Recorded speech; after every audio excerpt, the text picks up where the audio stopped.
Hello दोस्तों, नमस्कार दोस्तों। कैसे हो आप सभी? आशा है आज आप अच्छे होंगे और आपकी तैयारी भी अच्छी चल रही होगी। तो आइए आज हम एक अनुपात और समानुपात के चैप्टर को देखते हैं, जो कि हमारे गवर्नमेंट एग्जाम में इसमें से 2 या 3 क्वेश्चन हमेशा आते हैं। तो आज हम इस चैप्टर को देखते हैं, जो कि हमारे एग्जाम के लिए बहुत ही इम्पोर्टेंट होता है। तो आइए स्टार्ट करते हैं क्लास को।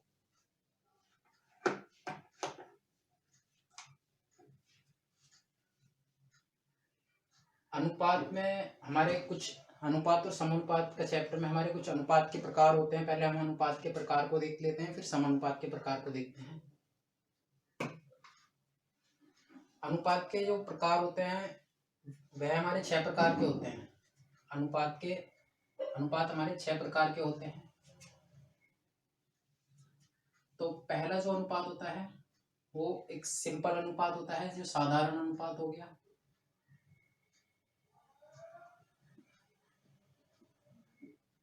ये साधारण अनुपात होता है।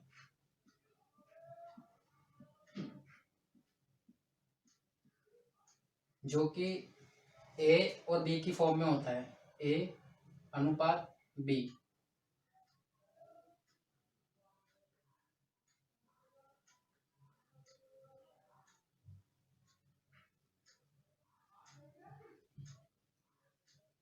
ये हमारे ए और बी की फॉर्म में होता है। दूसरा जो अनुपात होता है ये हमारा वर्ग अनुपात होता है।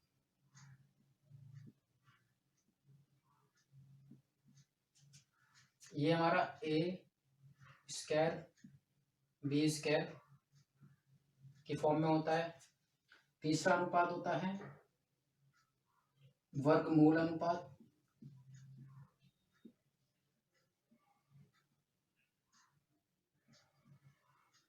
ये हमारा ए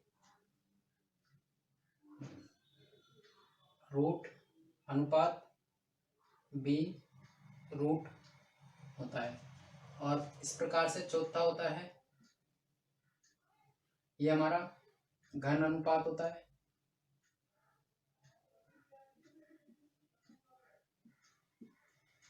ये हमारा ए क्यू अनुपात बी क्यू होता है। इस प्रकार से पांचवा देख लेते हैं।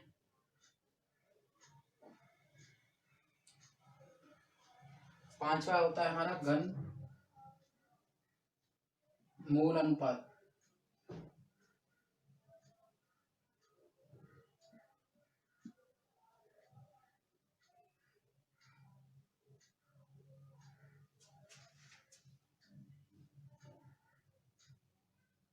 ये हमारा होता है क्यूब लगाओ अंडर रूट लगा होता है पावर 3 ए अनुपात बी, जिसपे रूट लगा होता है। ये क्यूब की फॉर्म में होता है। इस प्रकार से इसके बाद होता है मिश्र अनुपात।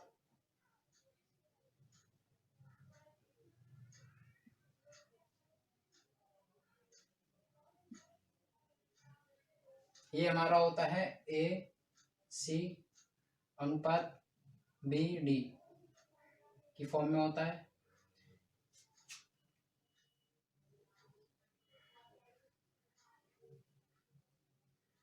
ये सभी इनके फॉर्मूले होते हैं। इसके आधार पर भी क्वेश्चन आते हैं, फॉर्मूले के आधार पर भी क्वेश्चन आते हैं कि फॉर्मूले पूछ लिए जाते हैं कभी कभी एग्जाम में।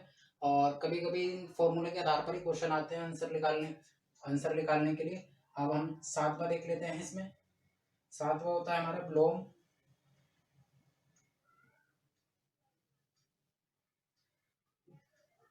ब्लोम अनुपात।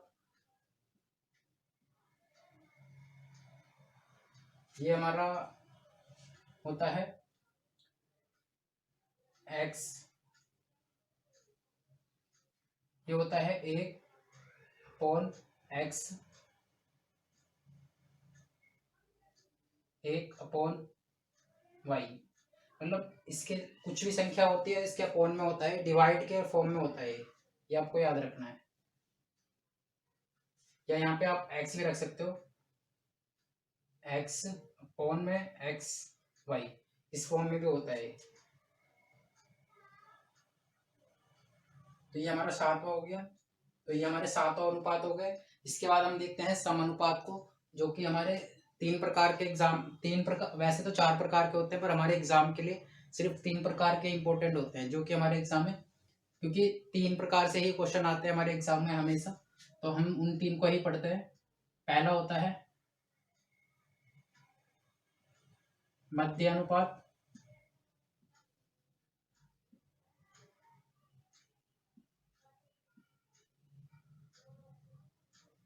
इसका फॉर्मूला होता है √1/v। इसके बाद होता है तृतीय अनुपात,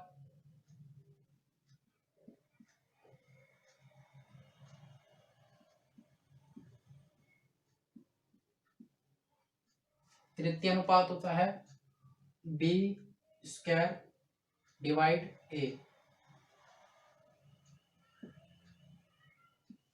इसके बाद होता है चतुर्थ अनुपात,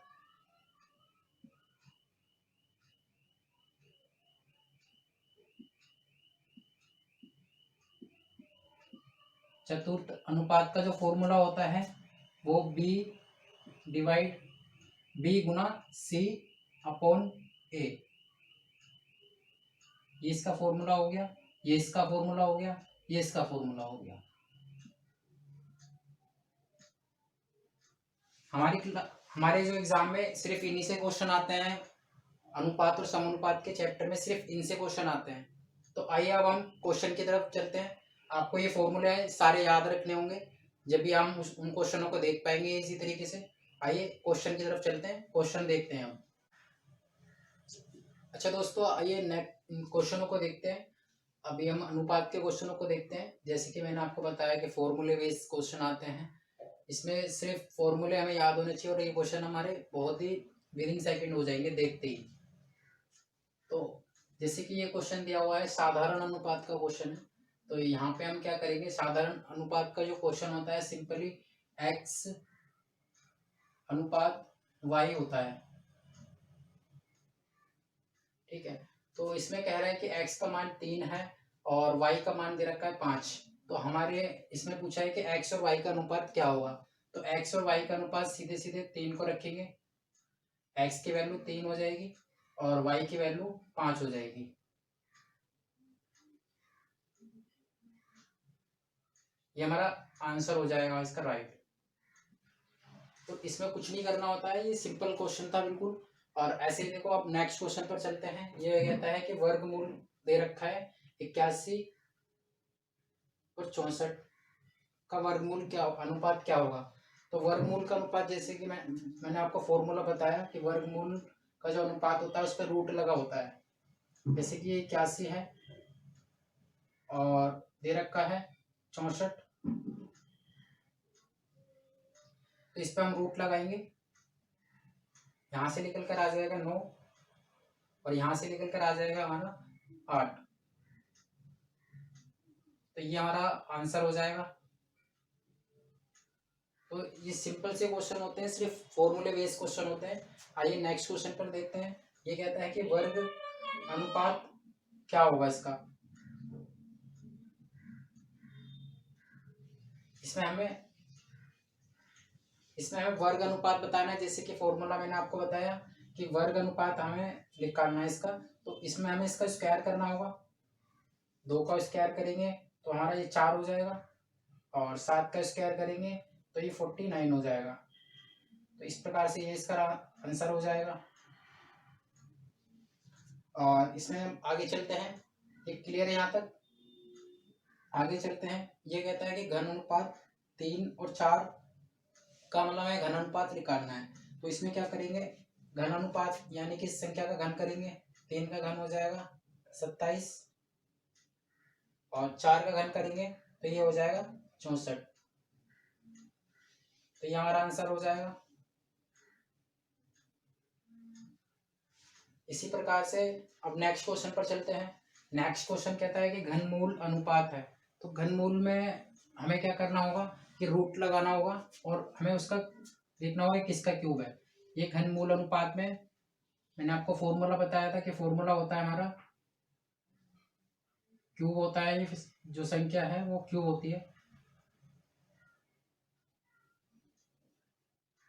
जैसे कि 27 है ये, और ये है 125।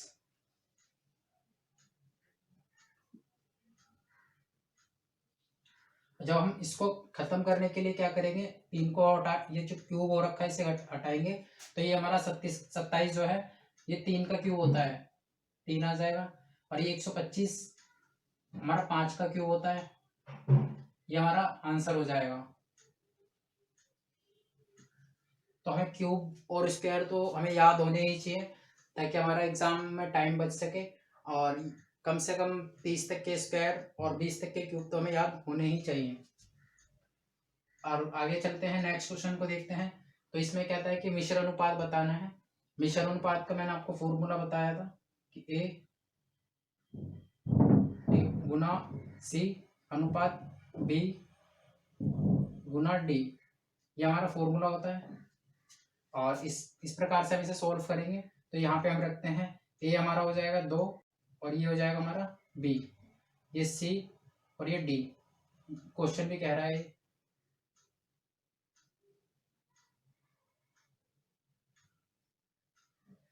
तो हम इसे रखते हैं, यहाँ पे रखते हैं ए को, तो 2 हो जाएगा ये, और इसमें सी को रखते हैं, सी 5 है, और अनुपात के लिए कॉमन लगाएंगे, और इसके बाद में 3 और 4 की गुना करेंगे, क्योंकि सी और डी हमारा 3 और 4 है। तो इसका आंसर हो जाएगा 10 और 3 चौक 12। अभी हमारा आंसर नहीं हुआ, ये भी कट सकता है, और तो इसे हम काटेंगे, 2 से काटेंगे ये 5 हो जाएगा, और 2 से इसे काटेंगे तो 6 हो जाएगा। तो ये हमारा राइट आंसर हो जाएगा, 5:6। आइए नेक्स्ट क्वेश्चन देखते हैं। नेक्स्ट क्वेश्चन हमारा ये दिया हुआ है, विलोम अनुपात बताना है। इसमें x का मान 3 है, तो y का मान 5 है। तो हमें इसमें क्या फॉर्मूला था हमारा, 1 डिवाइड x 1 डिवाइड y, ये फॉर्मूला था। सीधे एज इट इज ऐसे हम वैल्यू रखेंगे, तो ये हमारा हो जाएगा 1 डिवाइड 3 अनुपात 1 डिवाइड 5। तो ये हमारा अनुपात, इसका आंसर हो जाएगा। तो इस प्रकार से इसे सोल्व करते हैं। और बाकी आगे के हम समानुपात के क्वेश्चनों को देखते हैं। आइए क्वेश्चन, आगे के क्वेश्चनों को देखते हैं।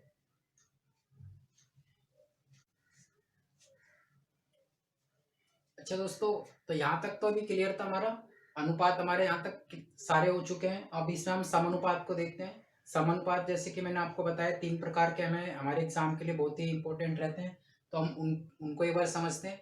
इसके बाद हम थोड़े से हार्ड क्वेश्चनों को भी करेंगे इसी चैप्टर के। अभी मैं आपको एक बेसिक बता रहा हूँ, उसके बाद हम इजी टू हार्ड जाएंगे, और इससे भी ज़्यादा हार्ड क्वेश्चनों को देखेंगे। ये सिर्फ समझने के लिए है, ठीक है। आप आइए समझते हैं।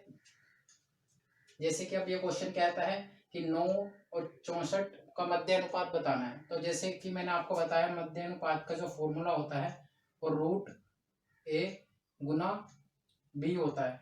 तो यहाँ पर हम वैल्यू को रखेंगे, और वैल्यू हमारी हो जाएगी 9 गुना 64, और इस पर रूट लगाएंगे। तो यहाँ से हम देख लेते हैं क्या आता है।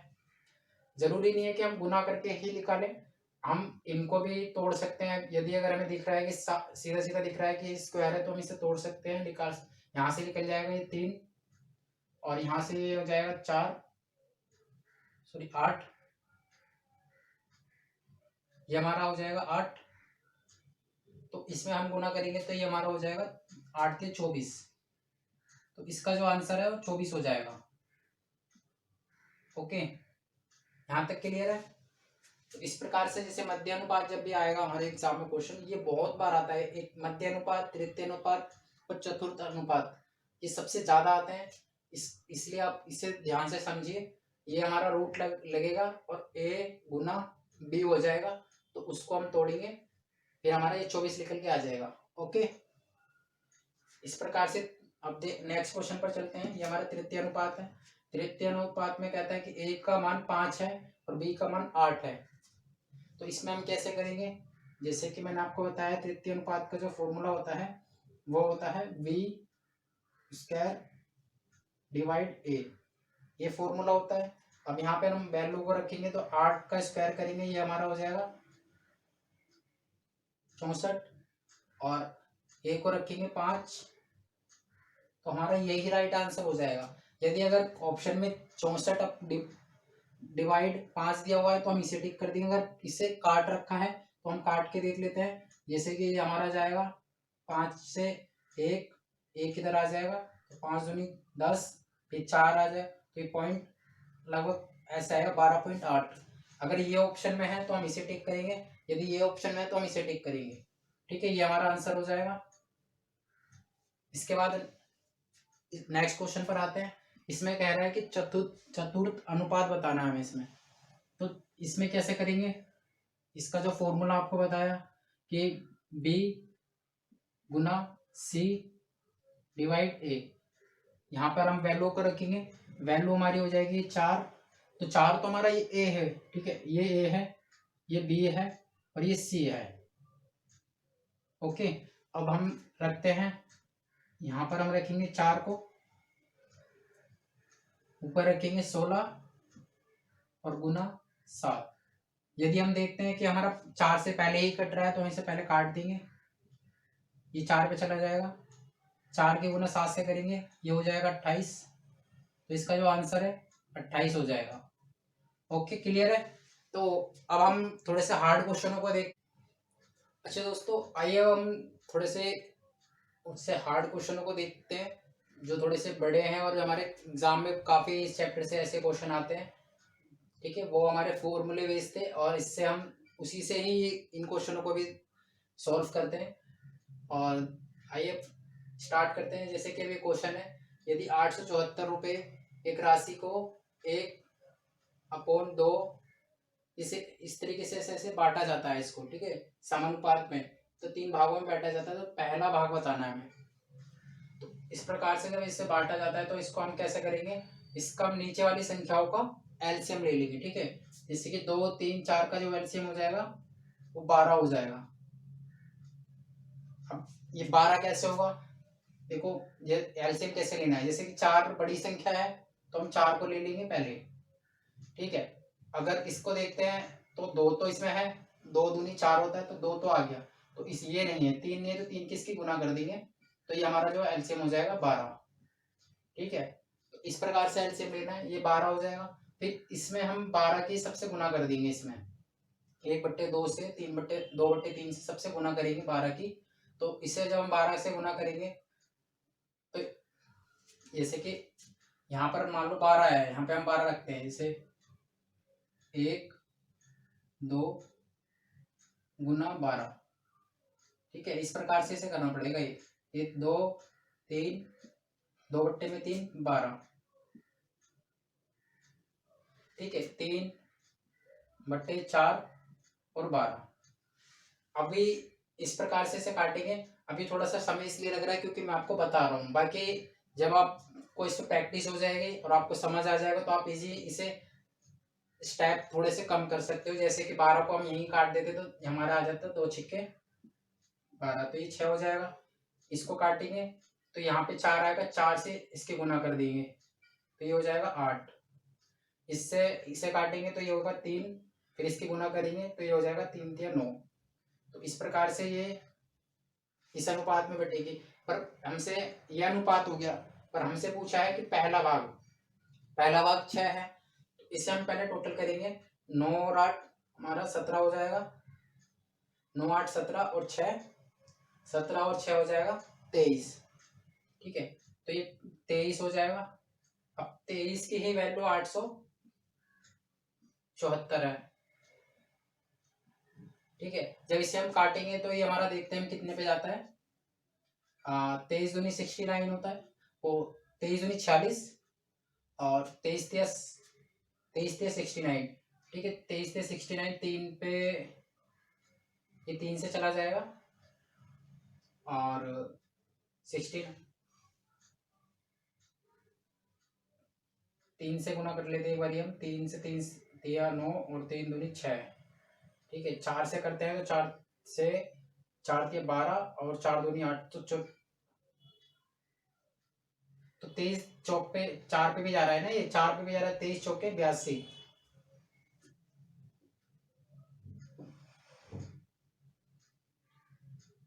नहीं नहीं नहीं नहीं, 4 पे नहीं जाएगा, ये 3 से ही जाएगा क्योंकि फिर वो 92 हो जाएगा।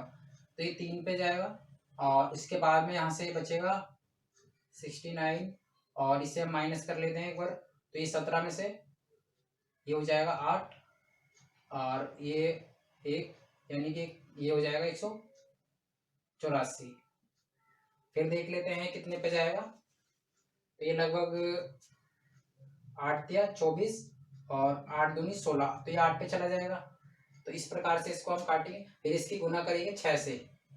पहला भाग हमारा, ये दूसरा भाग, ये तीसरा भाग। तो इस प्रकार से इसकी 6 से गुना करेंगे तो 6 हो जाएगा हमारा 6 48 और 6 या 18। ठीक है, 18 और 4 22। तो ये हमारा आंसर हो जाएगा इसका। तो इसमें क्वेश्चन में कुछ भी पूछ सकता है, जैसे कि अब आपको पता है, बेसिक पता चल गया। इसमें अगर ये कहता है कि पहले का भाग, दूसरे का भाग, तीसरे का भाग, तो हम इस प्रकार से इसे जिसका भी भाग पूछा जाएगा उससे हम इसकी गुणा कर देंगे तो हमारा आंसर आ जाएगा। ठीक है, और आइए नेक्स्ट क्वेश्चन पर चलते हैं।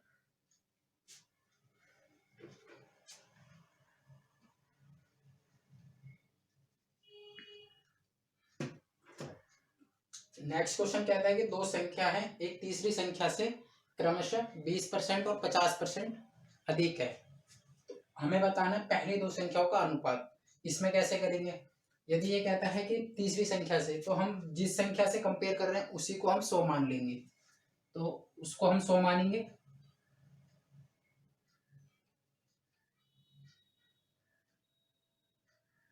ठीक है, उसको 100 मानेंगे। फिर इससे हम कंपेयर करके पहली संख्या जो कि हमारी 20% कम है तो वो 80 हो जाएगी, और ये 50% कम है तो ये 50 हो जाएगी।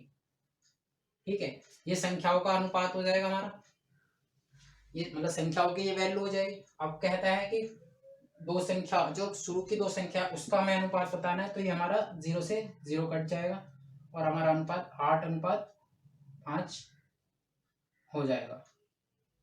ठीक है, तो इस प्रकार से इसे करेंगे। बहुत इजी क्वेश्चन होते हैं ऐसे, और बस तरीके हमें पता होना चाहिए तो हमारे एग्जाम में थोड़ा सा टाइम बच जाता है इस तरीके से। अब हम तीसरी संख्या से कहा जाएगा, तीसरी, चौथी, दूसरी, तो उसे हम 100 मानेंगे। फिर उससे कम करते हुए संख्या को रखेंगे। ठीक है, आइए अब थोड़े से और क्वेश्चनों को देखते हैं इस चैप्टर के। दोस्तों यहाँ तक क्लियर है आपको? अब हम थोड़े से और क्वेश्चनों को देखते हैं। तो ये हमारे चैप्टर के इसके बहुत इंपॉर्टेंट क्वेश्चन है जो हमारे एग्जाम के लिए आते रहते हैं, बार बार आते हैं क्वेश्चन ऐसे ही। इस प्रकार से आते हैं। देखो ये कहता है क्वेश्चन,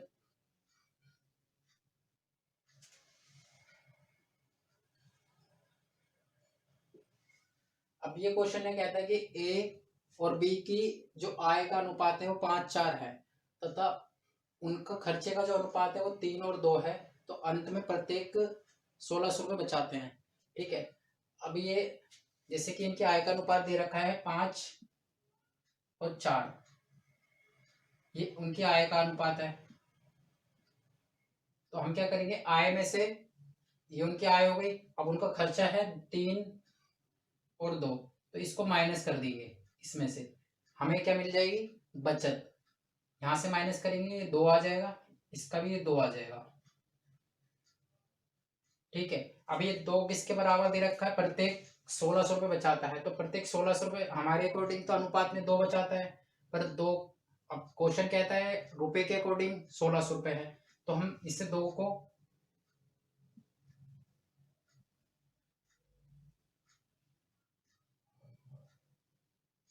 ये 2 से इसे काटेंगे तो यहाँ पे आ जाएगा हमारा 800। ठीक है, अब ये 800 आ गया। अब कहता है कि तो एक ही आय बतानी है। एक की आय क्या है हमारे अनुपात में 5, तो हम इसे क्या करेंगे, 5 से गुना कर देंगे। ठीक है, 5 से गुना करेंगे, कितना आ जाएगा, 8×5 = 40, यानी कि 4000 ए की आय है। यदि अगर इस क्वेश्चन में ये कहता कि बी की आय कितनी है, तो हम इसमें बी की आय भी बता सकते हैं, क्योंकि बी की आय का अनुपात है 4, तो हमें 5 की गुना 4 से करनी होती।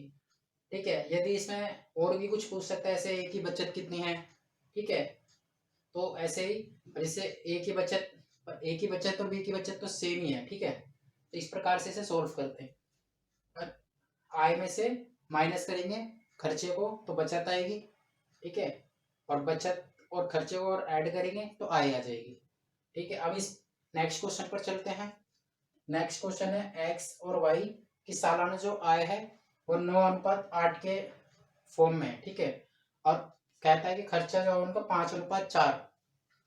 तो इसमें क्या कह रहा है कि व्यक्तिगत के रूप में वो 500 रुपये बचाते हैं। जैसे कि हमारी आय का अनुपात है 9 और 8। अब आय हो गई है तो ठीक है, यानी कि ये इनकम है। अब इनकम में से माइनस करेंगे बचत को, इनकम में से माइनस करेंगे खर्चे को तो बचत आ जाएगी। खर्चा हमारा है 5 और 4। जब इसको माइनस करेंगे तो यहां से हमारा निकल कर आ जाएगा 9 में से 5 जाएंगे 4 और 8 में से 4 जाएंगे 4, यानी कि इनकी बचत समान है।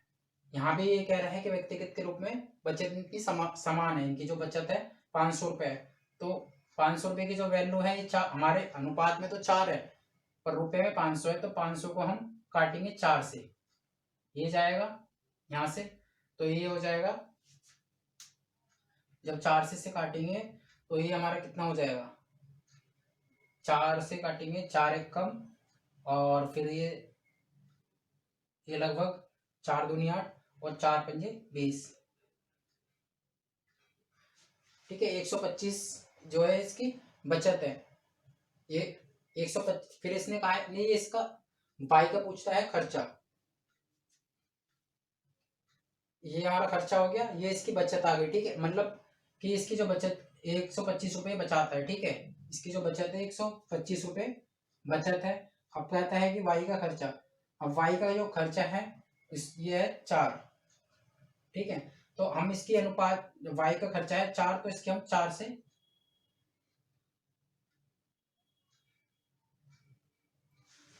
ये हमारा क्वेश्चन तो ऐसे ही हो जाएगा, क्योंकि देखो 8 से जब माइनस करेंगे 4 को, इसने कहा है कि आमदनी इनकी जो 8 से इसकी जो आय है 8 है, खर्चा 4 है, तो बचत भी तो 4 ही होगी।